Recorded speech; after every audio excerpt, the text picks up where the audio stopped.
I'm upset because I have to apologize to David Brooks at the New York Times.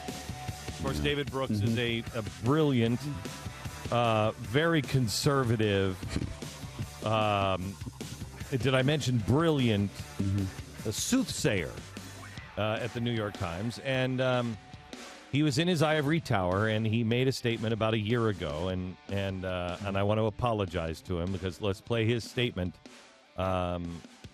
from a year ago. There was an interesting split among the Glenn Beck types, really with delusional ravings about the caliphate coming back, and I would say the conservative establishment, which saw this as a fulfillment of Ronald Reagan's democracy dream. And there was that interesting split, and there were really some fights, including between Bill Kristol and Glenn Beck this week. Right. Kristol taking a position. Saying, this is wonderful, what are you raving about? It's not the taking over of the Muslim fundamentalists. And Glenn Beck, and for the first real time, you began to see a lot of really serious conservatives taking on Beck and people like that and saying, you know, your theories are just wacky. Yeah, theories are wacky. They were in Tahrir Square over the weekend, Allah Akbar, Allah Akbar. And the Muslim Brotherhood now has officially taken over in Egypt. But don't worry about it. President Obama says it's all good. It's all good. The Sharia punishments will be taking place in a square near you if you happen to be there. According to an Arab language report last Tuesday, closed-door senior-level Brotherhood confab happened.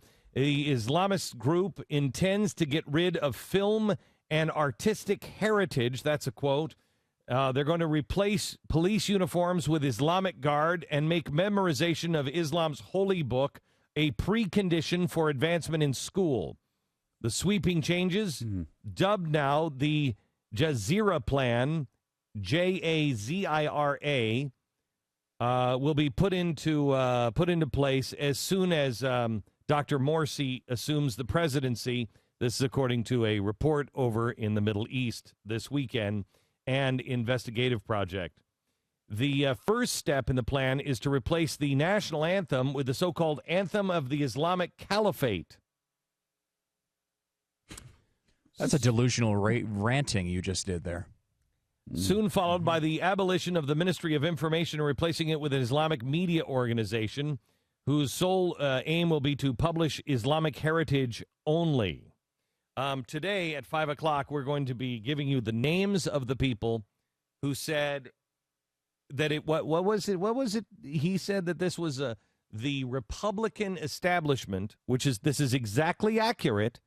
The Republican establishment saw this as a fulfillment of Ronald Reagan's democracy dream. And that's exactly what happened.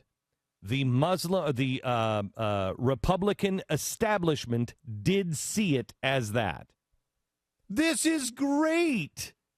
This is wonderful. This is what Ronald Reagan wanted. No, maybe you're the one with Alzheimer's now. Reagan was smarter than that. Reagan was the one who outthought the Russians.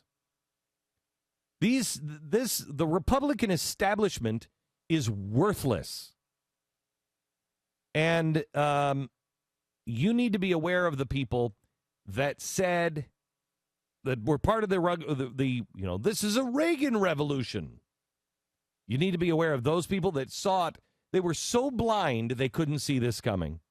And you need to be aware of the names of the people that got it right. And we happen to be at the tip of the spear, but it was only because of our position. It wasn't because of our opinion. I wasn't alone in this. And tonight I want to show you the names of the people and what do they say is coming next. We'll be publishing the names of the people that got it right and the people that got it wrong on the Blaze here in the next couple of hours. It may be up here at any time.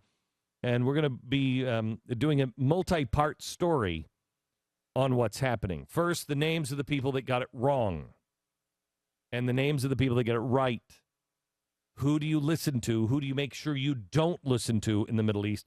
And then the next couple of stories will be about what do the people who got it right, what do they say is coming now?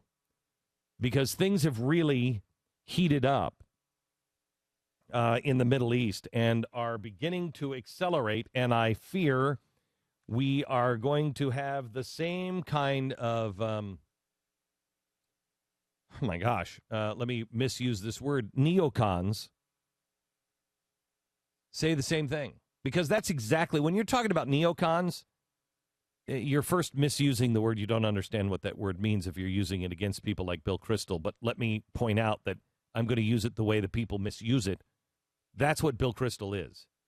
That's what these guys who are so misguided, the Lindsey Grahams of the world, that's what they're going to start pushing for war. And already the Secretary of State, Hillary Clinton, is out at the UN about the jet that was shot down in Turkey.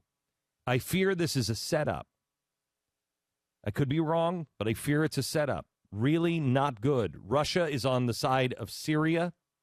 Turkey is all upset. I can't see how this goes forward because Russia wants to be on the side of Turkey. But they need Syria as well. And all of this has nothing else to do.